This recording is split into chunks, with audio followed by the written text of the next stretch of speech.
Electromatic Fryer Annual Safety Inspection. This annual safety inspection applies to all electromatic fryers. The inspection performs an important safety function. It provides for an annual inspection of each fryer. Each inspected fryer will be designated as either Pass, Fail and Decommission, Fail and Remove Fryer from Use until Repaired, or Fail and Repair Promptly. Step 1. Inspect for 25-year useful life. The defined useful life of a electromatic pressure fryer is 25 years from the date of manufacture. Any electromatic pressure fryer that has reached its useful life is to be decommissioned immediately, either through physical destruction or transformation of the pressure fryer into an open fryer through the use of that defined process.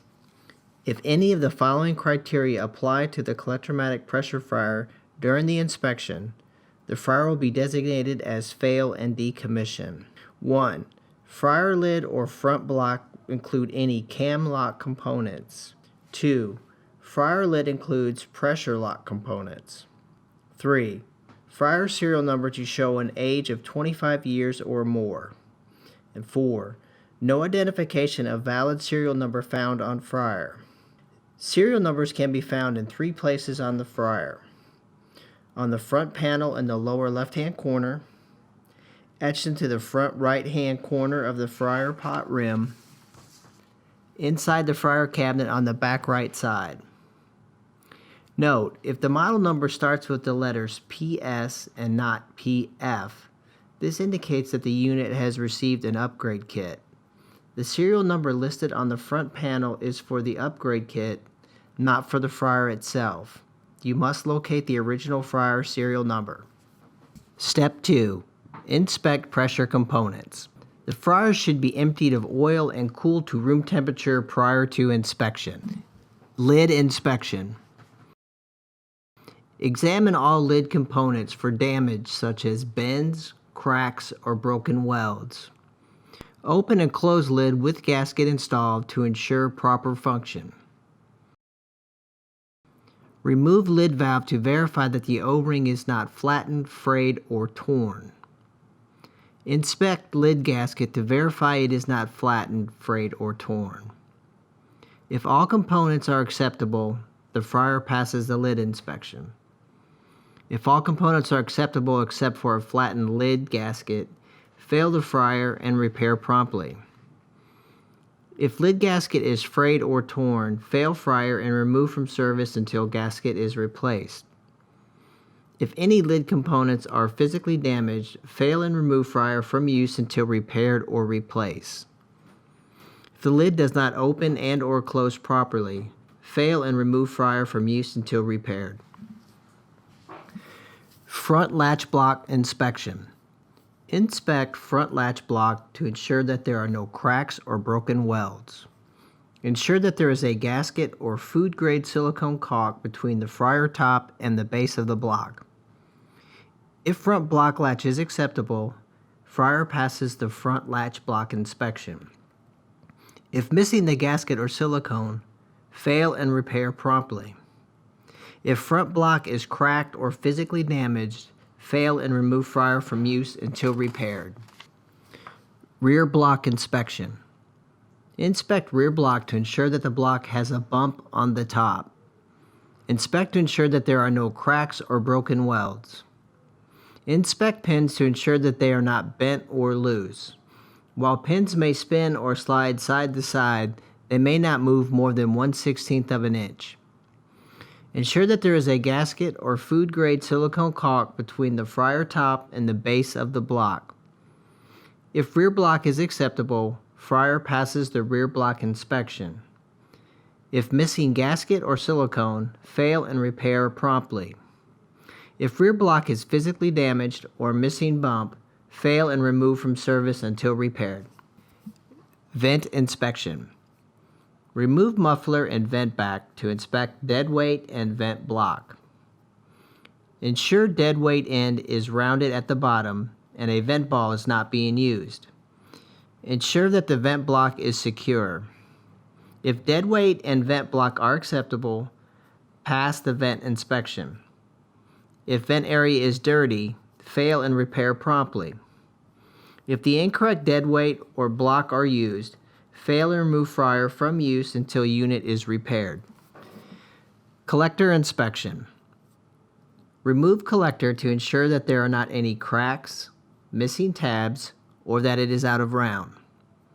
Inspect collector gasket to verify that it is not flattened, frayed, or torn. If collector and collector gasket are acceptable, the fryer passes the collector inspection. If the collector is acceptable, but the gasket is flattened, fail and replace promptly. If gasket is frayed or torn, fail and remove from service until repaired. If collector is damaged, fail fryer and remove from use until the collector is replaced. Fryer pot inspection. Inspect the inside of the fryer pot for any cracks. If no cracks are found, the pot is acceptable and passes the fryer pot inspection.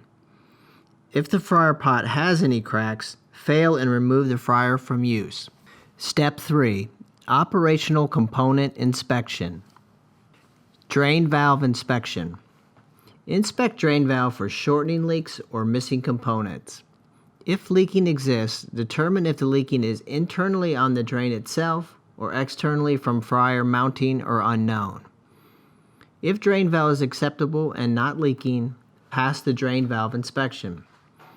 If drain valve is leaking internally, fail fryer and repair promptly. If valve is leaking from the pot or unknown, fail and remove fryer from use until repaired. High limit thermostat inspection. Inspect the high limit thermostat to ensure that it is present, securely mounted to the fryer wall, and is in the clamp. If high limit is present and mounted correctly, pass the fryer for the high limit thermostat inspection. If high limit is not mounted correctly or missing, fail and remove the fryer from use until repaired. Heater inspection. Inspect heaters to ensure that all 3 heaters are securely mounted in their clamps and they are not bent or obstructing operations through the use of a basket, cleaning, or any other operational use. If all heaters are secure and acceptable, pass the fryer for the heater inspection. If heaters are not secured but not obstructing, fail and repair promptly. If heaters are not secure and are obstructing, fail the fryer and remove the fryer from use until repaired. Temperature probe inspection. Inspect the temperature probe to ensure that it is in the correct position and present. Temperature probe should be 1/4 of an inch from the wall of the fryer pot. Ensure that the probe is present and bent as shown. If the temperature probe is present and acceptable, pass the fryer for the probe inspection. If the temperature probe is damaged or missing, fail and repair promptly. Power cord inspection. Please ensure that the power cord is unplugged. Inspect power cord and plug for loose or frayed connections. Check the plug for any cracks. Check the power cord for any nicks in the wire. If the plug and cord are acceptable, pass the fryer for the power cord inspection. If there are any loose or frayed connections, cracked plugs, or nicked power cords, fail fryer and remove from use until repaired. Step 4. Safety labels. Label inspection. Inspect all required labels to determine that they are all present and readable. If all labels are present and readable, pass the fryer for the safety label inspection. If any labels are missing or are unreadable, fail fryer and repair promptly. Fryer tool inspection. Identify that all fryer tools are available and in good working condition. If all tools are present and in good condition, pass fryer for the fryer tool inspection. If any tools are missing or not in good condition, fail and repair promptly.